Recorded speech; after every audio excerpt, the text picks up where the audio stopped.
ছাত্ৰ-ছাত্ৰীক স্কুলত যি পাঠদান সেই পাঠদানৰ উপৰিও এখন বোকাখাতৰ বিশেষ বিদ্যালয়ে ছাত্ৰ-ছাত্ৰীসকলক যি খেতি কৃষিকৰ্ম কেনেদৰে তেওঁলোক জড়িত হ'ব পাৰে তাৰ ওপৰত শিক্ষা প্ৰদান কৰি দৃষ্টি আকৰ্ষণ কৰাৰ পৰিলক্ষিত হৈছে বোকাখাতৰ কুমাৰণী প্ৰাথমিক বিদ্যালয়। আৰু এই মুহূৰ্তত মই কুমাৰণী প্ৰাথমিক বিদ্যালয়ৰ যিখন শাক পাচলিৰ বাৰী আছে সেই বাৰীত উপস্থিত আছোঁ আৰু মোৰ সহযোগীক মই দেখুৱাবলৈ অনুৰোধ কৰিছোঁ। বিভিন্ন ধৰণৰ এতিয়া ৰবি শস্যৰ খেতিৰ সময়, এই ৰবি শস্যৰ খেতিৰ সময়ত বিভিন্ন ধৰণৰ আচলতে তেওঁলোকে শাক পাচলি কৰা পৰিলক্ষিত হৈছে, যাতে ছাত্ৰ ছাত্ৰীসকলে নিজৰ পাঠ্যপুথিৰ উপৰিও তেওঁলোকে আচলতে যাতে কৃষি কৰ্মৰ জৰিয়তে স্বাৱলম্বী হ'ব পাৰে, তাৰ বাবে ইয়াত শিক্ষকসকলে তেওঁলোকক খেতি কেনেদৰে কৰিব লাগে বা কোনটো মাহত কেনেধৰণৰ খেতি কৰিব লাগে সকলো আচলতে ইয়াত শিকোৱা হৈছে।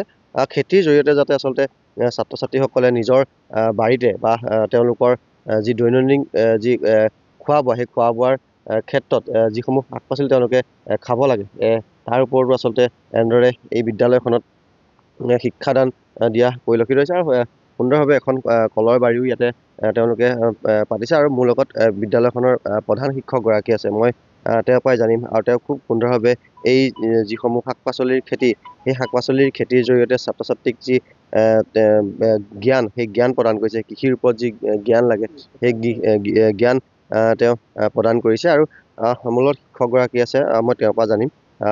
কি ক'ব? আচলতে দেখিবলৈ পাইছোঁ বিভিন্ন ধৰণৰ শাকৰ খেতি বা বিভিন্ন ধৰণৰ কল বাৰী আছে, ছাত্ৰ ছাত্ৰীসকলক শিকাইছে, কেনেধৰণে মনলৈ আহিল আৰু কি ক'ব? আমাৰ বিদ্যালয়লৈ অহাৰ বাবে মই আপোনালোকৰ চেনেলক ধন্যবাদ জনাইছোঁ।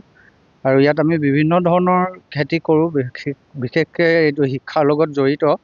বৰ্তমান সময়ত অতি প্ৰাসংগিক আৰু এই বিষয়টোত যথেষ্ট গুৰুত্ব প্ৰদান কৰিছে চৰকাৰেও। সেউজ বাগিচাৰ ওপৰত মানে যিটো গ্ৰীণ হাউচ বুলি কয়, এই গ্ৰীণ হাউচৰ বাবে আমাক পুঁজিৰো আমন্ত্ৰণ দিয়ে, কিন্তু সেয়া পুঁজি পৰ্যাপ্ত নহয়।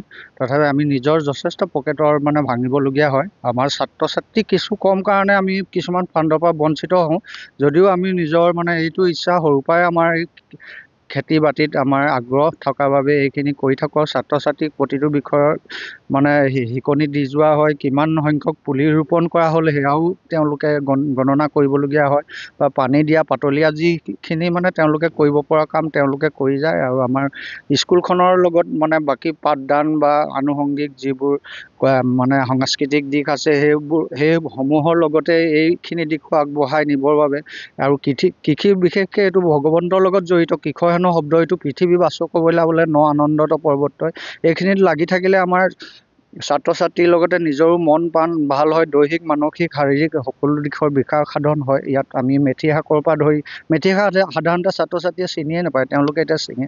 আৰু সদায় আমাৰ ধনিয়া মানে পাচলিৰ আঞ্জাত ধনিয়া বিশেষকৈ ব্যৱহাৰ কৰা হয়। ধনিয়াৰ গুণাগুণখিনি সকলোৱে জানেই।